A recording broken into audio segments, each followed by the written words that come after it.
winner of the SAG Award for Outstanding Comedy Ensemble, and for lead actor in a comedy for Martin Short, Hulu's Only Murders in the Building is now nominated for 8 Emmy Awards. The latest season finds Steve Martin, Short, and Selena Gomez juggling a new murder investigation just as a Hollywood studio prepares a movie adaptation of their podcast. Vulture says the series has never been better, and NPR adds Martin Short is gleefully hilarious. The series is for your Emmy consideration for Outstanding Comedy Series, Lead Actor in a Comedy for Martin Short, and all other eligible categories. For more information, visit fyc.hulu.com.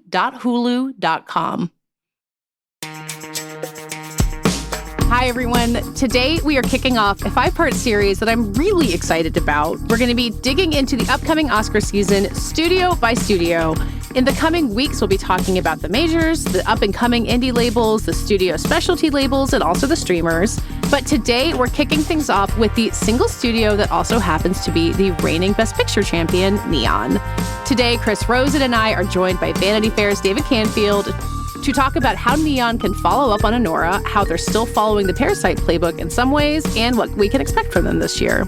I am Katie Rich, and this is the Prestige Junkie Podcast. David Canfield, thank you so much for joining us to kick off this series. I can't imagine doing it with anybody else. Are you as excited for Oscar season as we are? I can't wait, and I'm very happy to be here with 2 people who've hired me over my career. So you can't get rid of us. This is very personally exciting for me. No matter how hard you try. Yes.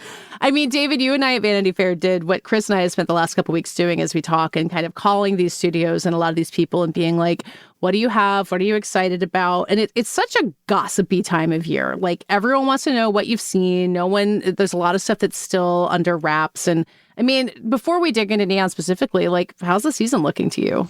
It's really interesting. I was doing some of those calls that you mentioned over the last few days, and there was a sense coming out of Cannes, which obviously was such a huge kind of launching pad for the Oscars last year, that it was a little bit more international, auteur leaning, more in the old school, but more in the old school style of Cannes, less in the there's a Zoe Saldana contender, there's a Sean Baker movie. Like it was more firmly international, I think.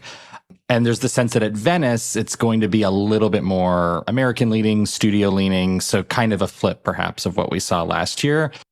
And so there are a lot of question marks, a lot of big filmmakers with movies coming in the next few months, a lot of big actors who have campaigns that they're getting ready for. I'm excited, but it's very uncertain at this point. That's what makes it fun. Yeah. So, Chris, do you want to explain why Neon is the studio? Because all of our other episodes in this series, we're going to be combining, talk about all the studios together, talk about the streamers. But Neon does seem to be in a bit of a class of its own. So why are we starting with them? I mean, obviously, they just won Best Picture this year with Anora, so that's a great way to start. I heard about that. I remember that. And they really kind of, I feel like Neon has done a great job of, at least in this modern Academy, with between Anora and Parasite, and even like some of these other movies like Anatomy of a Fall, which we could talk about too, they really are great at capturing momentum for these like seeming underdogs and pushing them all the way through to Oscar wins. And I think that's like what we're expecting from Neon now, and like how this slate will play out like that. I'm curious to see. Yeah, do we feel like we have, 4 months or whatever since Anora won Best Picture? Like, do we have any more perspective on why that worked? Do we feel like we've done the full postmortem to know what they might take from that into the season? Do you guys have a theory there? I think, first of all, this is a studio that really understands, to what Chris was saying, the modern Academy, the international nature of the Academy. I've interviewed Tom Quinn many times over the years, who runs Neon, and he really focuses on reaching voters all over the world in a small scale way, small festivals, making sure movies are playing in really specific pockets where he knows he can get attention on the movie. So that's like what pockets? Like, is there a city in Europe that is like the hotbed? There are many cities in Europe that I probably cannot name, but he can name them for you. But yes, exactly. There are specific areas where he knows he can reach voters. And obviously strategists generally know that, but I think he has a real sense of both how to do that and just how to play the role of tastemaker. I think that that's something Neon has done really well over the years in the movies they've acquired and championed. And Anora won the Palm with a jury led by Greta Gerwig, with a lot of Academy members on that jury. And ultimately, there was kind of the proof that it could go all the way, was that it was able to win a really competitive year at Cannes with that kind of mix of a jury. And that just kind of let it continue on. Yeah.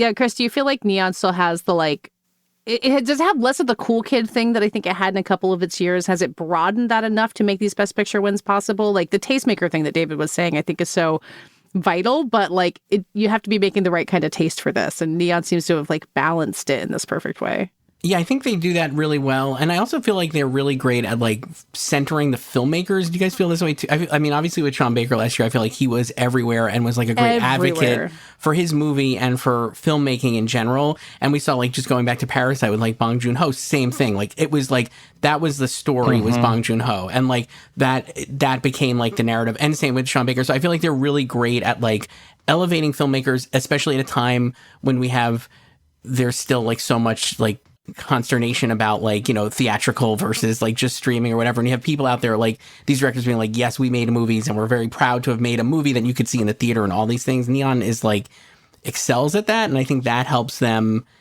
balance between, like, cool kids and then also just, like, old school, like, filmmakers who are like, I want to go see a movie in a movie theater, that kind of thing. Yeah. What Parasite and Anora have in common in terms of campaigns, other than the obvious, like in terms of their rollout, is I think that's totally right about the focus on the directors. In both of those movies' cases, it was a bigger question mark at one point as to whether it would win Best Director than Best Picture, for various reasons. Like, you had Sam Mendes kind of steamrolling that race for 1917 in the Parasite year. And this year you had Brady Corbet in a similar position for The Brutalist. But from the beginning of the actual awards campaign part of it, for Anora, it was a director campaign. It was like, Sean Baker has been the champion for independent cinema, American independent cinema. He's somebody who understands this landscape, who has been a real leader, and now is the time to honor him. And they, you know, had all this messaging around that kind of built toward that moment when he would win a big award on stage and then got to give a great speech. I'm going to throw out this hot take right now because I had not been thinking about the Anora theatrical thing so much. And this year, it feels like the theatrical stuff is less precarious than it felt last year with Anora. But I feel like Sinners is going to run right into that same narrative, like on a much bigger scale. But like a tour director, emphasis on theatrical, people actually came out to see it. Like, not that it's the same kind of campaign, but that's just like the perfect slot where that movie's going to go. We'll get to the studios later. Okay, so to talk about the Neon slate in general, we're going to do like some fall preview part of it, but they've released some other movies this year, like none of which I necessarily think are going to be a big part of the awards race. So maybe we can talk about why. I really liked Presence, the Soderbergh movie that played at Sundance.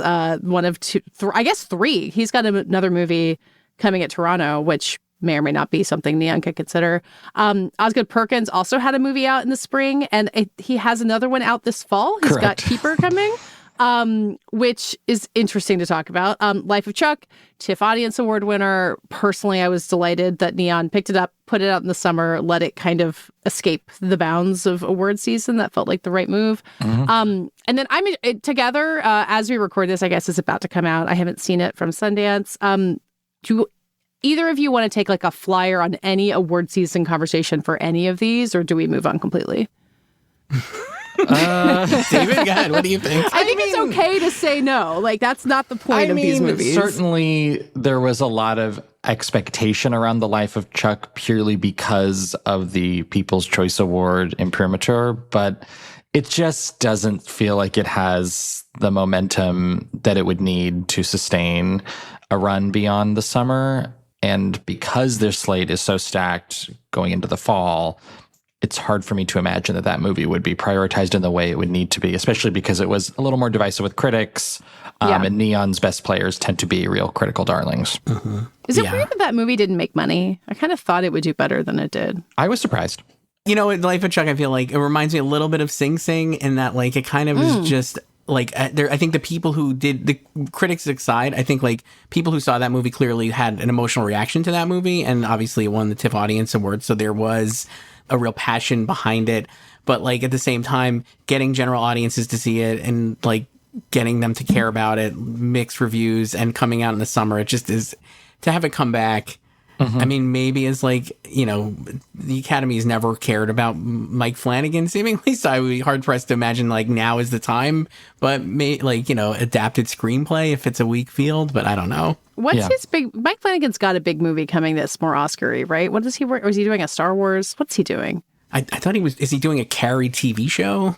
Oh, Am I that's That not what I was sounds thinking. more Mike Flanagan to me. It feels like he's someone whose moment could come, but Maybe, it might yeah, not maybe. be now. I will say, okay. I always remember with Life of Chuck when it was, because we always thought it would, we thought it would be acquired a lot more quickly than it was. Yeah. And that it would kind of come out maybe in the fall because it won the People's Choice Award. I always felt like it would go to a streamer who would spend a lot of money for it, and Stephen King projects have done so well on streaming.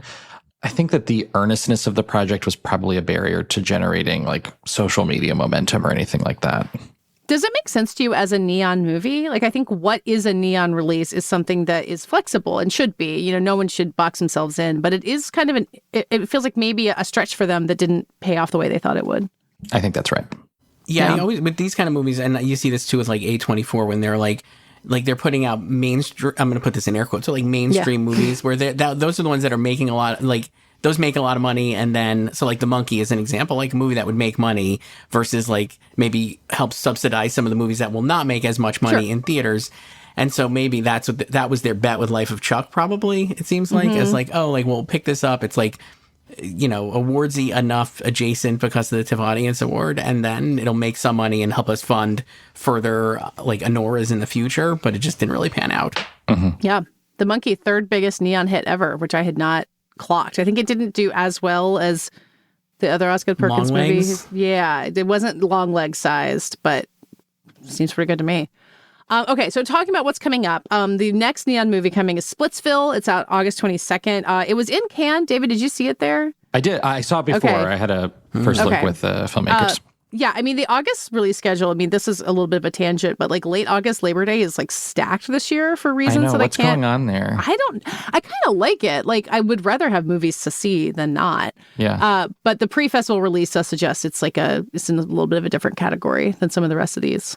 Yeah, it's a broad comedy, but it has a real filmmaking rigor to it, which I appreciated, and I think people at Cannes really appreciated. It was a uniquely great fit there, made in the style of like old school European sex comedies. So it was a delight to have in that mix, and it's a good example maybe of Neon championing that kind of cinema, even as it's not awards bound in any way. Yeah.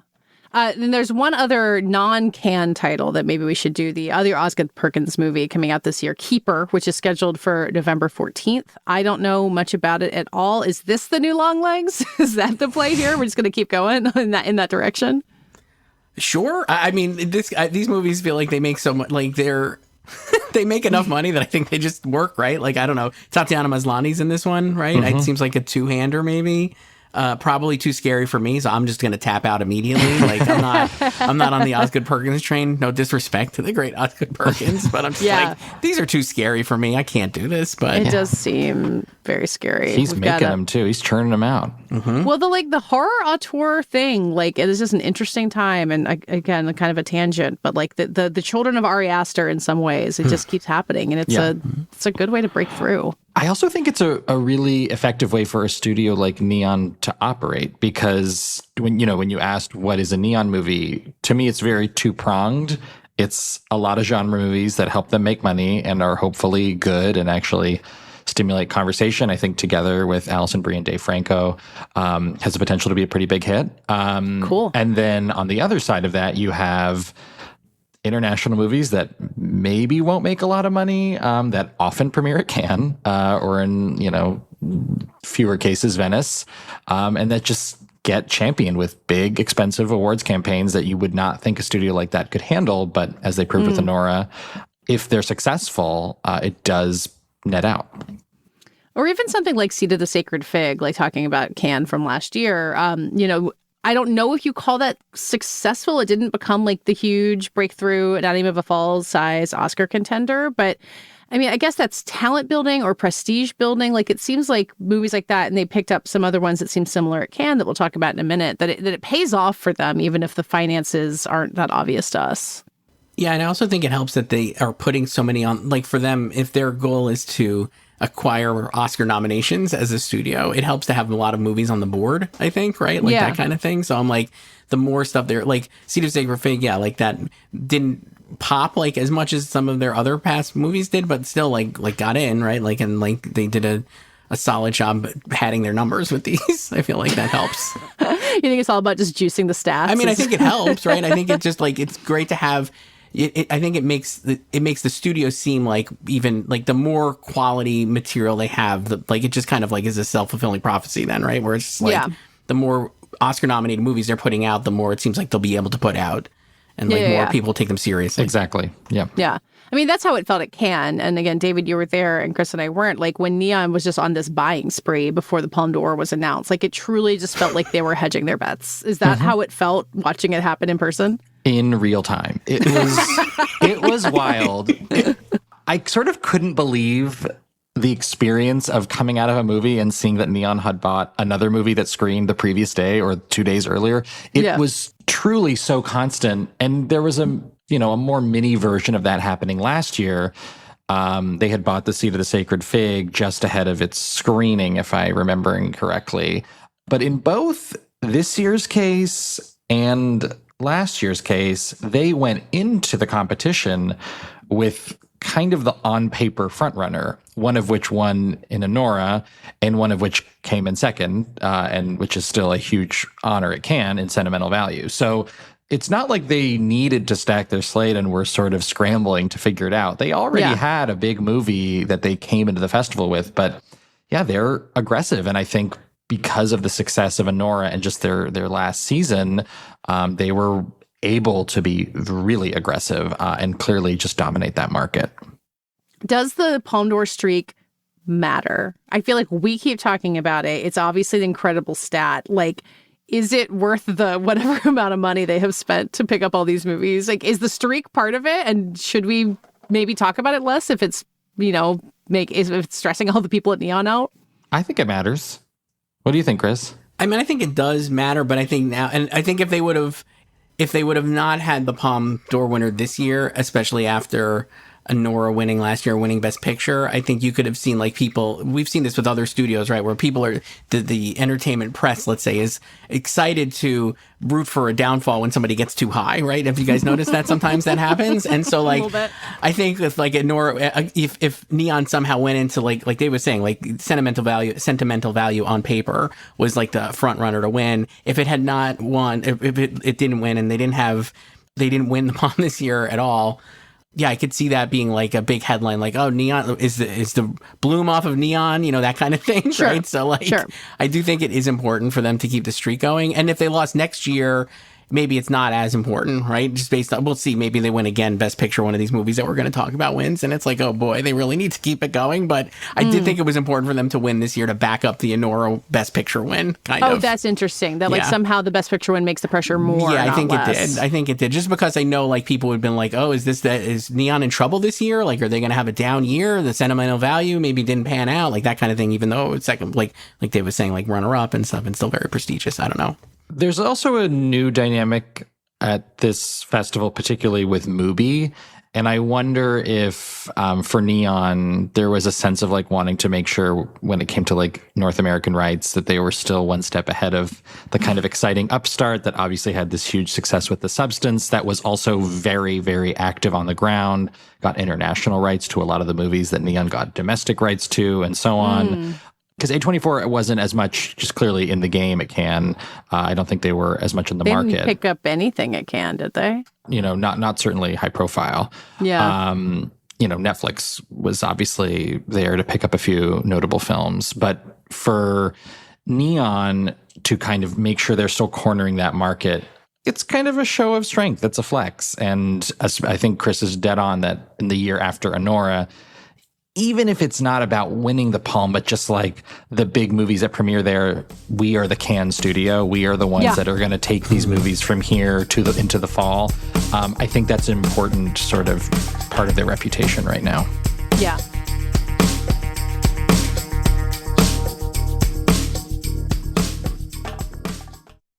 Winner of the SAG Award for Outstanding Comedy Ensemble and for Lead Actor in a Comedy for Martin Short, Hulu's Only Murders in the Building is now nominated for 8 Emmy Awards. The latest season finds Steve Martin, Short, and Selena Gomez juggling a new murder investigation just as a Hollywood studio prepares a movie adaptation of their podcast. Vulture says the series has never been better, and NPR adds Martin Short is gleefully hilarious. The series is for your Emmy consideration for Outstanding Comedy Series, Lead Actor in a Comedy for Martin Short, and all other eligible categories. For more information, visit fyc.hulu.com.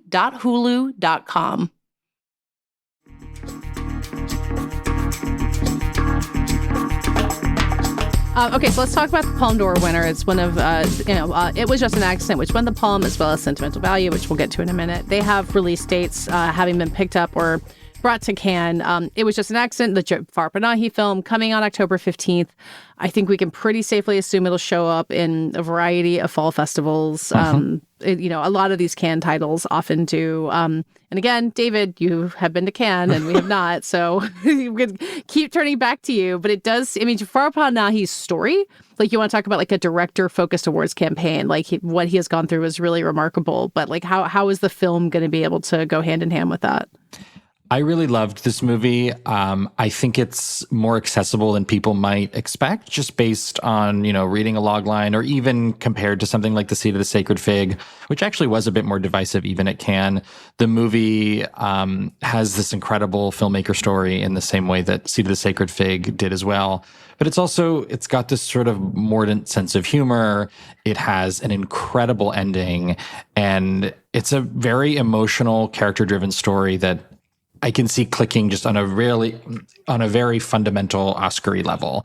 Even as it is, in many ways, a very local story, it has an emotional pull that I think will be pretty strong. Because I feel like a lot of Jafar Panahi's films in this, past 10 years since he's been facing this pressure from the government, have been really acclaimed by critics, but there hasn't really been an audience hook for any of them. And that is fine. That's the movies he wants to make. But like this, you're making this sound like it, even if it weren't for the political, challenges he's been living through, there's like breakout potential in this on the film itself. Yeah, I think that Neon having the Palme is huge and makes an enormous difference for a movie like this in a way that it, as we'll talk about in a moment, does not for Sentimental Value.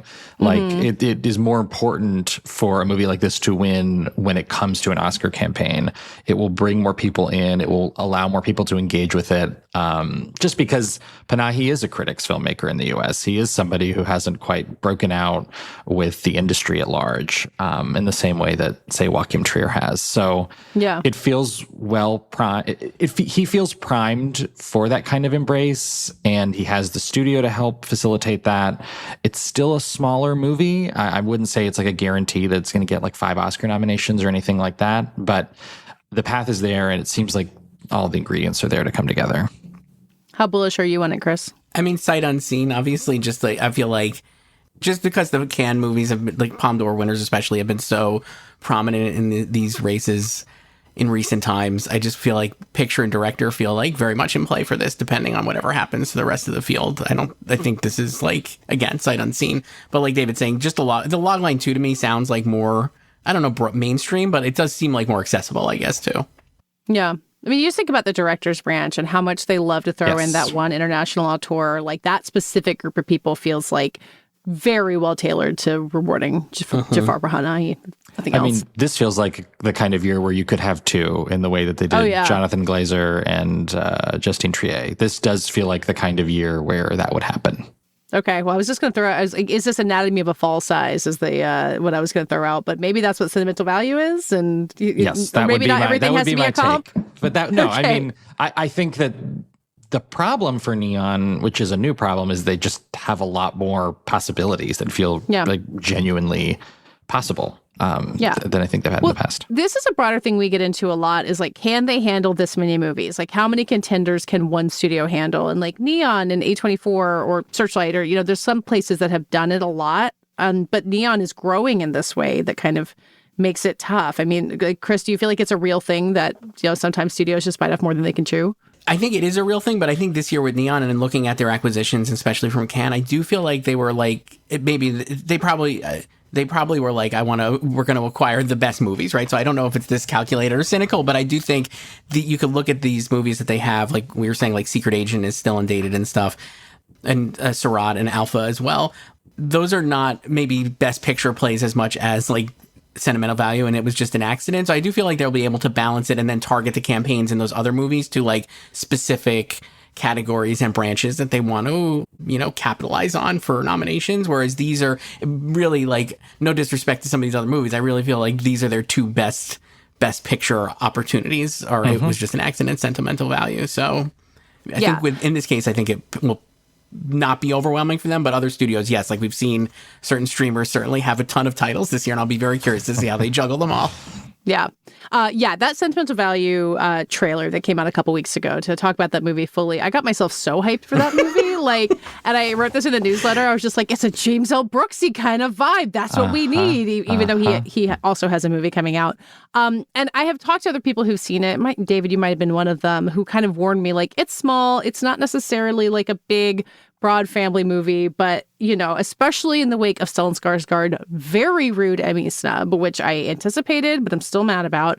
I don't know. Like, if it's going to be a year that's all about like Sinners and big technical stuff for PTA, like Sentimental Value just feels like this lane through award season that everyone would be so grateful to have. I'm so bullish on this movie. Okay, good. I really think it's going to be an across-the-board player. Okay. And there are many reasons for that. You're talking about The Seed of the Sacred Fig being a kind of win in its own way for Neon. And when I think about the release of The Worst Person in the World, some people consider that kind of a disappointing campaign at the time, even though it did get an original screenplay nomination that few saw coming. But what it did was, first of all, that movie's had an incredible life. I mean, you talk to filmmakers now, that's like one of their favorite movies of the decade. It gave the industry the chance to really kind of fall in love with Joachim Trier as a filmmaker, his style of making movies. He really harkens back to exactly what you're talking about, Katie, this sort of kind of faded classic staple of American filmmaking that's a little bit more warm and cozy and intimate. He's really intentional about doing that. And I think that the way he talks about it, just even hearing him talk about it with sentimental value, will be very appealing when this campaign gets revved up. The movie is great. He will have critics behind him. Renata Reinsve is amazing in it. Stellan Skarsgård, like, it's just a perfect narrative. You've got Elle Fanning, who's a great spokesperson for contenders. She was even a great one for A Complete Unknown. Elle Fanning, if she needs to get the respect she deserves, because like for A Complete Unknown, she was absolutely everywhere and then doesn't get nominated, which is fine. There's other choices. But like, if she's going to keep being the spokesperson you're talking about, they got to nominate her for once. I have to tell you, though, the same thing is going to happen here, because the actress who plays Renata Reinsve's sister, whose name I'm going to butcher, and I'm going to learn how to pronounce it and then come back to it. She's incredible. And in the same way that Monica Barbaro sort of usurped Elle Fanning in that campaign for A Complete Unknown, I think that might happen again. As great as Elle Fanning is in the movie, it has nothing to do with her performance, but I think that there's a real discovery there. Being beautiful and talented just isn't enough sometimes. I'm going to butcher her name too, but it's Inga Ibsat Ilias, or Lilius, Yes. I guess. Is that right? That sounds pretty, Ilias? that sounds good. Plausible. Don't come to whatever. Yes. I'm like, again, sight unseen. This is just going on the trailer and like obviously the reviews and stuff, and people like yourself, David, who have seen it. But I am also incredibly bullish on this. I actually do think Elle could get in specifically because of A Complete Unknown, because I feel like she probably just missed, right? I think you could have had double Complete Unknown Oscar nominations last year. And I wonder if you could get double sentimental value Oscar nominations in the supporting actress category with the two of them. And then obviously Stellan and Renate as well. I don't know. I just feel like this is going to be like a tremendous, like, picture, director, multiple acting nominations, screenplay, right? Like, it definitely feels like those are all in play. Yeah. And especially with a lot of these, like we're saying, like, there's so many big movies this year, right? Like, not just Sinners, I think, is a big movie that people obviously really love, but like coming up, we have like Avatar and like, I don't even know, like Wicked and other Wicked and Frankenstein, all these like big tech movies. I do think this will be appealing to like, this is like kind of the Anora, like, is this the Anora of this year in terms of like that small movie that people are like, that people really will respond to and like is a SAG ensemble nominee, right? Like, and that kind of thing. And it kind of just, people really respond to this kind of family drama. We're going to talk about Netflix in a couple weeks, but the idea of a Stellan Skarsgård versus Adam Sandler Best Supporting Actor race thrills me to no end, and I hope it happens. From what I've heard, don't forget about Sean Penn in that category. Oh, nice! And One Battle After Another. Yeah. Oh, he's in One Battle After. Oh, I haven't wow. seen Okay. it, but I've heard good all right. things. Well, if I ever finish Vineland, which I keep saying on this podcast, I'm going to be reading. I'll figure out who he's playing. Both. That's a journey. The only reason I'm not like more bullish on it was just an accident is because of sentimental value. I think we saw last year a lot of studios, even studios that have managed to get 2 Best Picture nominees recently, just not be able to go the distance. Like A24 couldn't get Sing Sing in along with The Brutalist. Searchlight couldn't get A Real Pain in along with A Complete Unknown. There were many other examples. So that's the question is, depending on how competitive the field winds up being, can Neon get 2 international movies into the race in the same year? As well received as they will be, I don't know. Yeah. Yeah, I mean, to talk about Neon's other 3 titles from Cannes, none of which have release dates, but to me, I had assumed that The Secret Agent would be the other one they would throw into this race, because you've got Wagner Moura, who won Best Actor at Cannes, and the film won Best Director as well. Talk about, can you pronounce the name of the director of The Secret Agent, David, yes. since you were at Cannes? Okay. Kleber Mendonça Filho. Okay. Wow. Good All job. right. I got to work on my Portuguese. You will get emails about it, most likely. I look forward to it. appreciate them. I find it a little strange that it's not dated as of this recording, although we're recording before the Toronto announcement comes out, so it's possible by the time this airs, some things will have settled down. But does it feel like to you guys like this one's coming this fall also? To me, yeah, I feel like with the Cannes buzz, it would, if it's a contender, it has to come this fall. So I feel like they will definitely date it. And if you look at where they have things dated so far, it was just an accident, like the Anora spot on like October 15th, and then Sentimental Value on November 7th. I guess you could say this could be a early December release if they end up dating it, right? And is that enough time to get the runway going for Wagner Moura getting an Oscar nomination? Didn't I'm Still Here come out in late December? If we want to talk Brazil, It had a Brazilian qualifying contenders. run in either November or December, and it came out in January. Yeah. Yeah, I mean, that's the Sony Classic strategy, and, we'll have their episode in a little while, but I wonder if Neon could see that as a potential path. But wait, David, you looked more skeptical that The Secret Agent might come out this year. No, I think it will. I'm not sure what they're going to do with it, because he's amazing in the movie, and it won 2 prizes at Cannes, which is a huge, vote of confidence, but it's a weirder movie. It's a little more unwieldy. It's sort of the opposite of I'm Still Here, as it tackles similar political terrain. It's a really auteur-driven, strange, absurdist sense of humor kind of approach. And I don't know how that will land. It certainly feels more in the vein of something like Seat of the Sacred Fig in terms of maybe this ultimately just doesn't go that far beyond international, but it does have a really compelling lead performance from an incredibly charming guy who has worked with a lot of people in Hollywood very recently. There's that one still image of him from the movie where he looks incredible, and I don't want to be super shallow about it, but let's just talk about how hot he is. That's totally fine with me. It's not a bad thing to have going for you. Yeah. When Chris and I were doing our Emmy predictions, I took a flyer on him for a Dope Thief nomination. I heard, and that made my heart swell as I shook my head and said, "Oh, Katie." And then Peter said, "Hey, Brian Tyree Henry got in, and might not have been that far away. Not to make this an Emmy show. Wagner's too busy; didn't get to campaign that much." Yeah, I know. I'm still bummed he missed for Mr. and Mrs. Smith. I thought he was so great that in the first season with Parker Posey, he was just so good.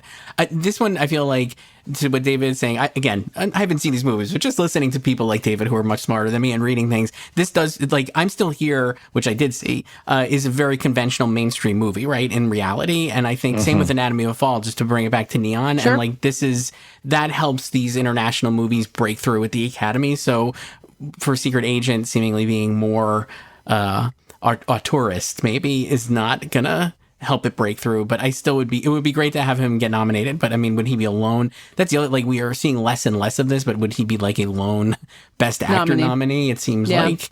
I mean, need I throw Zone of Interest into this conversation? Like, whenever I think an international movie is too arty to get in, that I just think of that and remember that nothing is too weird for the Oscars these days. Mm-hmm. It's true. Sure. It's true. The question also is, again, just can they juggle all that? I don't know. I don't know if the degree to which they want to. You know, you can do a really targeted Best Actor campaign, but as Chris pointed out, that just doesn't always work out with the modern Academy. You often need to be kind of lifted on a larger boat. The one thing I would say, though, is like in favor of, I guess, this to play devil's advocate a little bit, they don't seem to have other Best Actor contenders, right? Like Stellan Skarsgård, I'm assuming, like we were just saying, would be supporting. And so, like, if Wagner Moore is their one main Best Actor contender, they can really put some weight behind that, and that helps maybe in the long run. But we'll see. It's not even dated yet, so who knows? Aren't we all rooting for the Brazilian fan armies to come back to the Oscar race? I can't go back to life without them. No. And you can't underestimate that. I mean, that was a huge factor in what happened with I'm Still Here. And I suspect they will be extremely supportive and passionate around this film as well. Yeah. So the other two titles they picked up at Cannes were Alpha from Julia Ducournau, director of Titan, and then Sirats from Olivier Lax. Mm-hmm. I'm just guessing they're going to come out next year. I don't know why. Just other than that, we've had so many titles we've talked about. It's possible that they'll pop up. But, you know, David, again, you were at Cannes, you saw these. It doesn't seem like either of them are likely to be major Oscar players, even if they do come out. Alpha is not an Oscar player. No. I feel like they had said it was going to come out this year, but that was before it had premiered and before all of these pickups. So I'm not quite sure where that's going to land. I don't think they should release it this year. I think it will be buried, and critics were not kind to the movie. It just seems like that would not, be the place to launch it. And it didn't honestly even go that well for Julia Ducournau with her last film, with Neon Titan, which did win Cannes, and then it sort of fell flat once it came out in theaters. It was too weird for the Oscars. It was too weird for the Oscars. It was too weird for audiences, and I think even a summer release maybe would have benefited that movie. And this is similarly the kind of movie that would do better outside of the awardsy corridor. Seurat is definitely a potential international player. It's a Spanish movie. It has a lot going for it. That was my wildest screening of the year. I will not say why. It's a crazy movie. And it's going to have a lot of fans. It's definitely too discomforting and odd to be, I think, a larger player, but they could definitely give it that sort of Seat of the Sacred Fig-esque campaign. Yeah. And then one last title, David, that you flagged for me. And again, we're recording this a little early, so it's possible a fate will have been announced for this movie for fall festivals by the time this airs. But Park Chan-wook's got a Neon movie coming. He does. They just picked up No Other Choice, which had been rumored for Cannes. I don't think it was finished. It's based on the novel The Axe by Donald Westlake, which is a horror novel, I believe. I can't wait. I love Park Chan-wook. I like that Neon's going to have a presence at Venice with a really strong director, one that hasn't been at that festival in quite some time. Mm-hmm. So, yeah, I don't know if that's going to complicate this picture further, but stay tuned. But no one has seen it that we know of. Like, we have no. And I mean, I'm saying Venice, and maybe the Venice lineup will come out and it's not on it. I've heard it is going to Venice. So that's where we're at. Well, I mean, Park Chan-wook is yet another international auteur who's been beloved for a long time and has not had the Oscar breakthrough moment that we've seen for, Bong Joon-ho and so many others. So you kind of never know when that one's going to come. Yeah.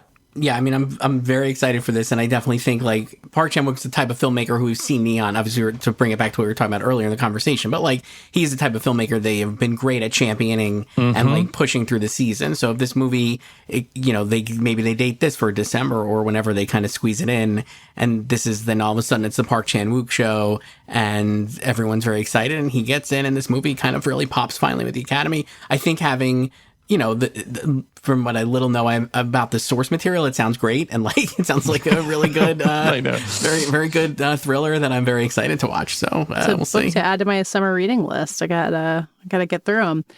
Okay, to wrap this up, in our prep notes, I was kind of talking about the Neon playbook in the past and thinking about things like Messy the dog, going to the nominees luncheon, and the various other ways that Neon movies have kind of built buzz, on these movies that are great on their own, but being able to figure it out.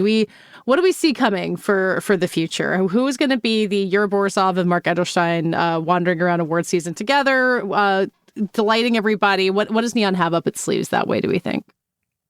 I want hot pictures of Wagner Moura and Stellan Skarsgård together. That's what I want.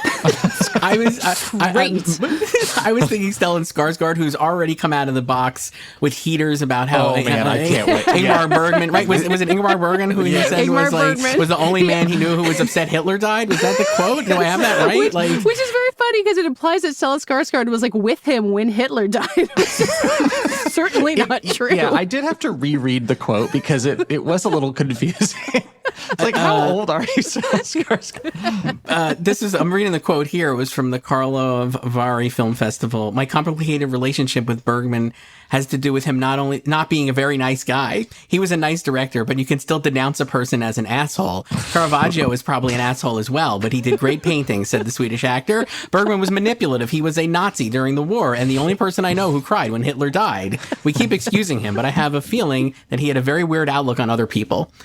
So this is like, we didn't even start, Oscar. This is July. It's July. I can't wait. We got months of Stellan Skarsgård quotes. I am way in on this. I can't wait for the SAG career retrospective. God knows what's going to come out in there, but I can't wait. Stellan Skarsgård was, for the record, born in 1951, so I don't know what he knows about Ingmar Bergman during the war.